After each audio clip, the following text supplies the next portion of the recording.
नमस्कार साथियों, मैं जीवन कुमार वर्मा आपका इस YouTube चैनल पर बहुत बहुत स्वागत और अभिनंदन है।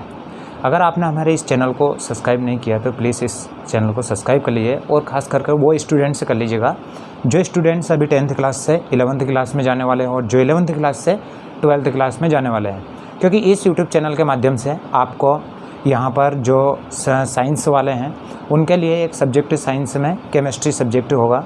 वो केमिस्ट्री सब्जेक्ट आपको इस यूट्यूब चैनल के माध्यम से इस पर लाइव क्लास भी और जो डेली चैप्टर वाइज रहेंगे हेडिंग्स उनको इस यूट्यूब चैनल के माध्यम से आपको प्रोवाइड कराते रहेंगे। तो आपकी जो केमिस्ट्री है, यानी अगर आप 10th के बाद में जैसे ही आप 10th क्लास को पास करते हैं उसके बाद में आप 11th क्लास में अगर साइंस लेते हैं, ये साइंस अगर आप सब्जेक्ट लेते हैं तो उसमें आपको यहाँ पर या तो आप मैथ्स या फिर आप जो बायो लेते हैं तो आपको यहाँ पर एक सब्जेक्ट मिलेगा, वो रहेगा हमारा केमिस्ट्री, यानी केमिस्ट्री सब्जेक्ट। और यहाँ अगर बायोलॉजी भी लेते हैं तो भी आपको यहाँ पर केमिस्ट्री मिलेगी। यानी जो केमिस्ट्री है, यानी ये जो केमिस्ट्री है वो है हमारा रसायन। तो ये सब्जेक्ट आपको रहेगा। इस सब्जेक्ट को हम इस यूट्यूब चैनल के माध्यम से आपको डेली कंटिन्यू और चैप्टर वाइज सारे पूरी करेंगे। तो इसमें जो हम देखेंगे सबसे पहले कि अगर आप ये केमिस्ट्री या मैथ्स या बायो साइंस इस प्रकार से अगर आप सब्जेक्ट चॉइस करते हैं तो यहाँ पर हम जो देखते हैं स्टार्टिंग में, तो ये है हमारी केमिस्ट्री।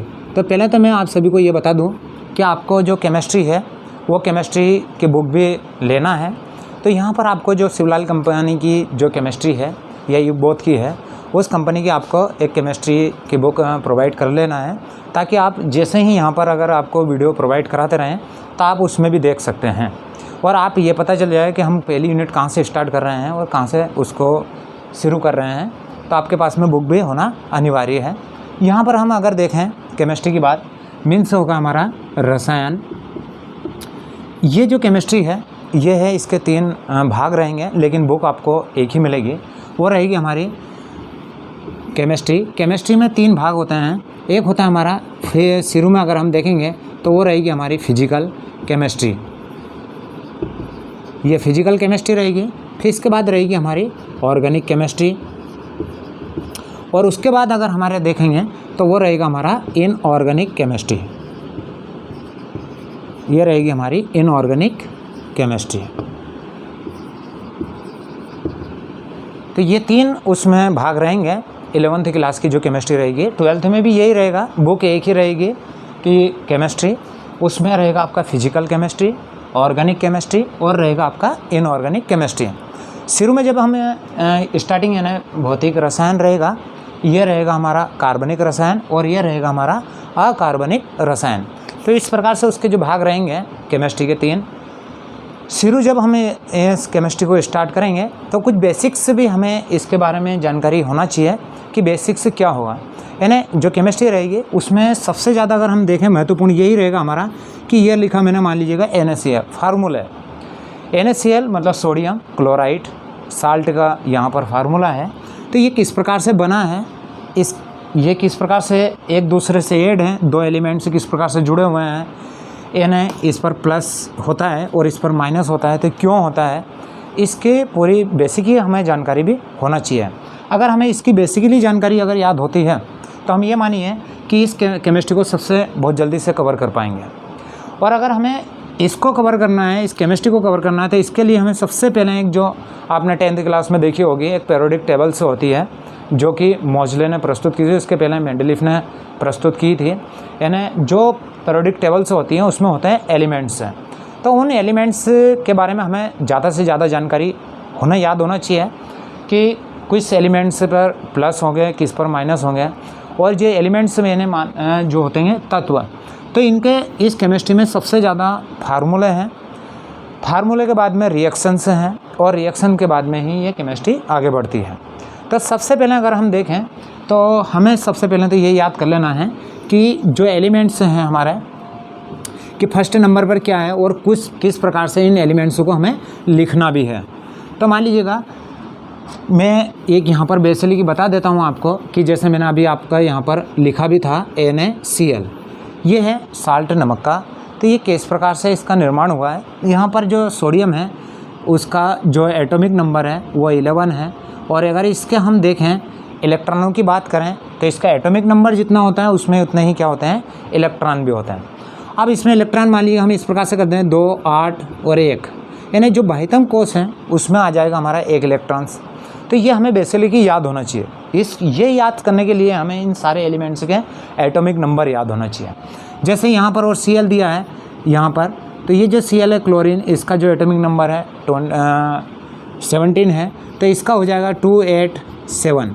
यहाँ पर जो बाह्यतम कोश होगा उसमें इसके में 1 इलेक्ट्रॉन है और इसके में 7 इलेक्ट्रॉन है।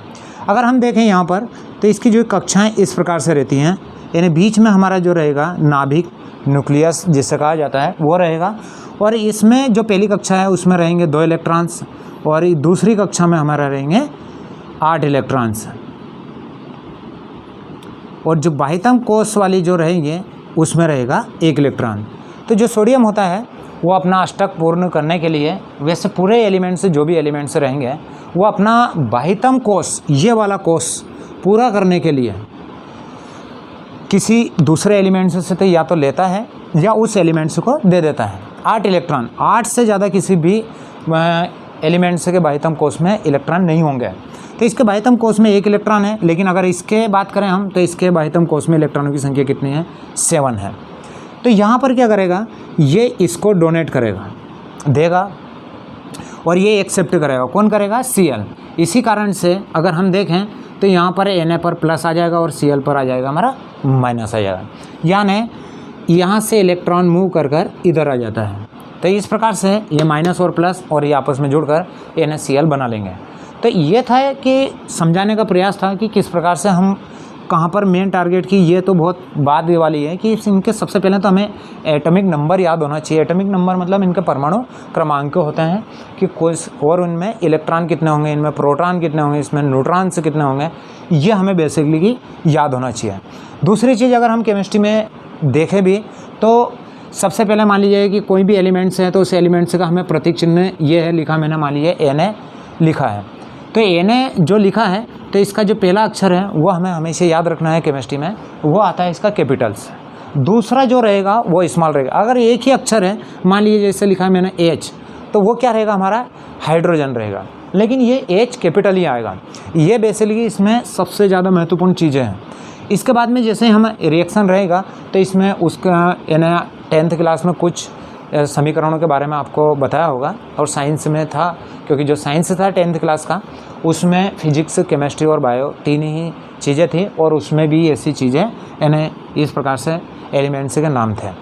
तो सबसे पहले मैं आप सभी को यही बता दूं कि आपके पास में बुक होना अनिवार्य होना चाहिए, केमिस्ट्री की और शिवलाल की या कोई सी भी कंपनी की आप बुक इशू कर लीजिएगा दुकान से, जहाँ से मार्केट से आप ले लीजिएगा पहले।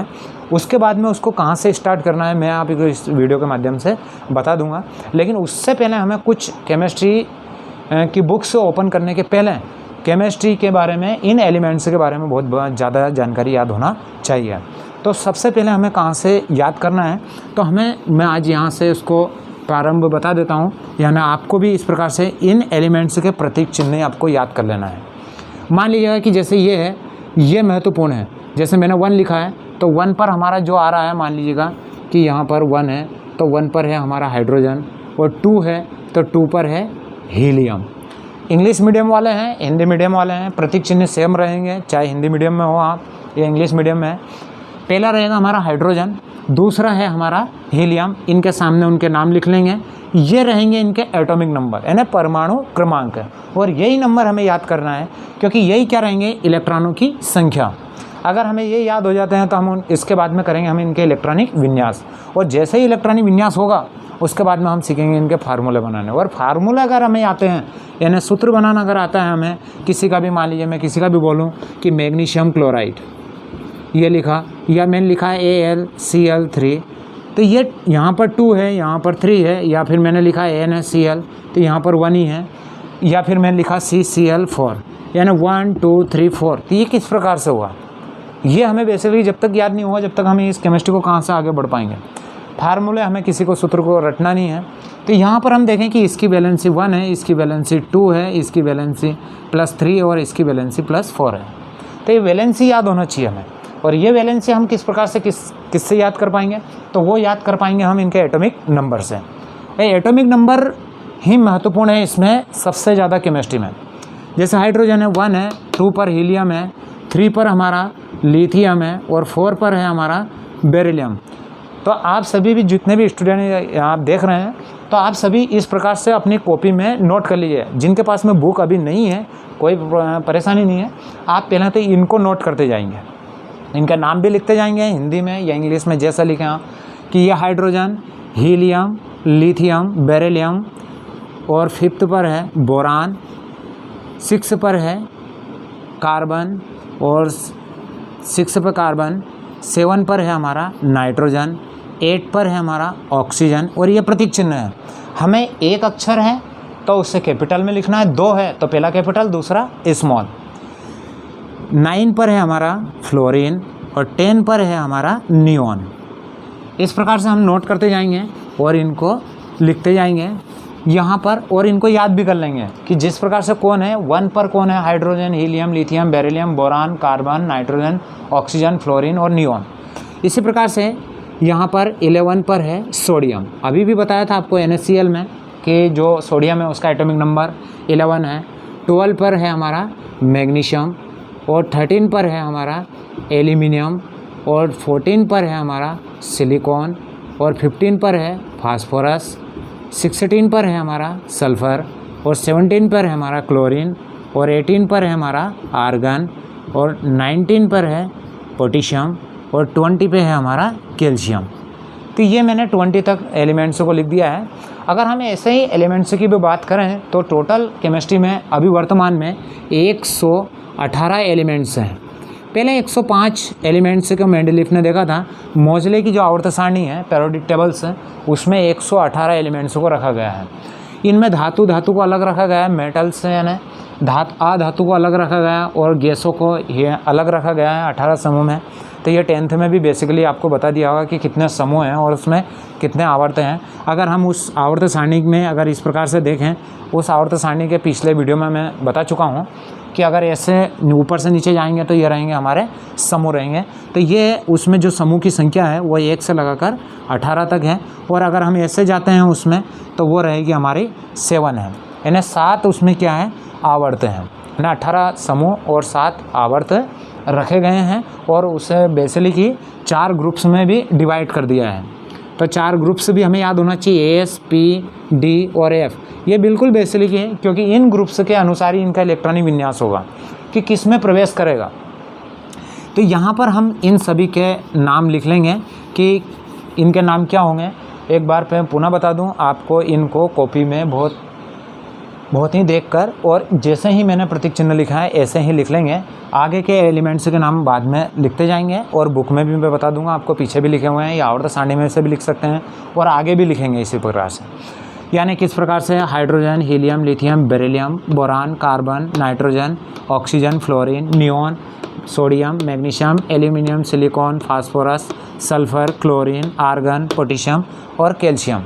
इसके बाद स्कैंडियम, टाइटेनियम, वेनेडियम, मैग्नीज, इस प्रकार से आगे बढ़ते रहेंगे। यानी आप प्रत्येक दिन यानी 20 एलिमेंट्स को याद करते रहेंगे। अब इसके बाद में आता है कि मैं और बता दूं आपको कि इसी के बाद जैसे हमने इनका एटॉमिक नंबर, ये प्रतीक चिन्ह याद कर लिए, एटॉमिक नंबर याद कर लिए, इसके बाद बस हमें ये याद रखना है कि हमारी पीरियोडिक टेबल से कितने ब्लॉक में डिवाइड है। तो वो पीरियोडिक टेबल ब्लॉक में डिवाइड है हमारी S, P, D और F। ये 4 ब्लॉक्स हैं, उसके अंदर 4 ब्लॉक में उसको डिवाइड किया गया है। अब हम बात कर लेते हैं इससे आगे यानी इलेक्ट्रॉनिक विन्यास की।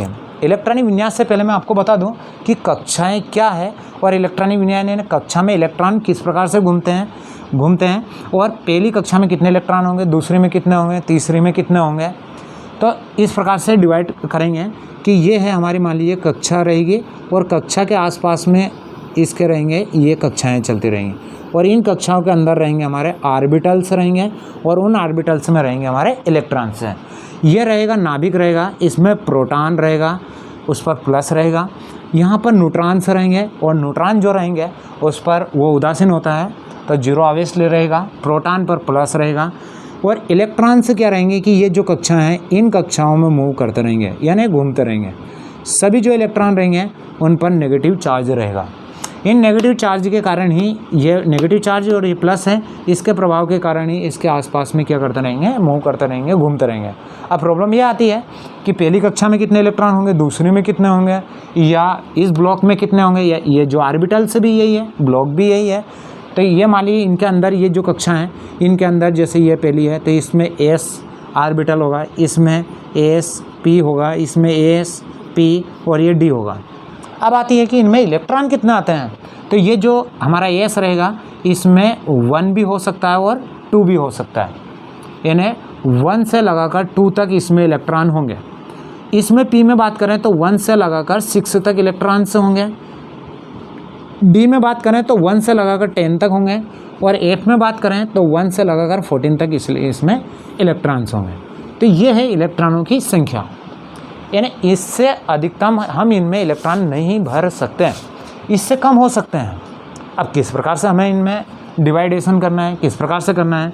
जैसे मान लीजिए ये एस है तो इसमें 2 इलेक्ट्रॉन्स होंगे, इसमें एस है तो यहाँ पर 2 इलेक्ट्रॉन और इसमें 6 हो गए, टोटल हो गए 8। इसमें 2 हो गए, इसमें 6 हो गए और इसमें 10 हो गए, यानी इसमें हो गए 18। यानी इस प्रकार से क्रम चलता रहता है। मैं बता दूँ कि ये 2, 8, 18, 32 इस प्रकार से ये क्रम चलता रहता है। पर हमें फिर मिले तो हम इनके इलेक्ट्रॉनिक विन्यास करेंगे, इलेक्ट्रॉनिक कॉन्फ़िगरेशंस। तो ये बेसिकली है जहाँ से हमें केमिस्ट्री को प्रारंभ कर देना है। इन्हें जब तक आपको इन एलिमेंट्स के नाम नहीं पता है, इनके प्रतीक चिन्ह नहीं पता है, इनके एटॉमिक नंबर से नहीं मालूम है, हम आगे इस केमिस्ट्री में नहीं बढ़ पाएंगे। ये बेसिकली है। तो यहीं से प्रारंभ भी, यहीं से केमिस्ट्री भी होती है हमारी बेसिकली।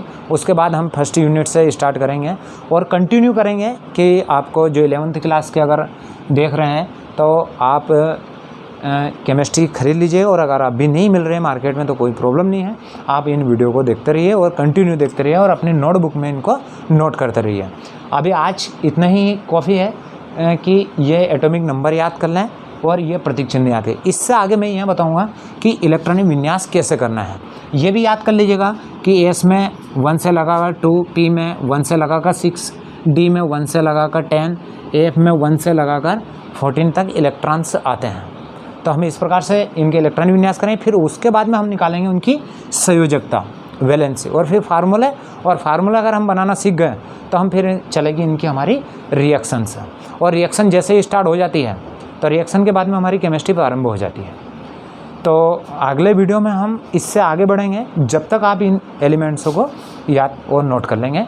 और आप पहले ये कंफर्म कर लेंगे कि आपने कौन सा सब्जेक्ट चॉइस करना है 10th के बाद में, और 11th के बाद में हमें साइंस में किस प्रकार से आगे की पढ़ाई जारी रखना है, क्योंकि मेहनत ही सर्वोपरि माना गया है और अपनी मेहनत और अपने दम पे ही हमें आगे बढ़ना है और किस प्रकार से हमें सब्जेक्ट का चॉइस करना है। तो इसी के साथ जय हिंद, जय भारत।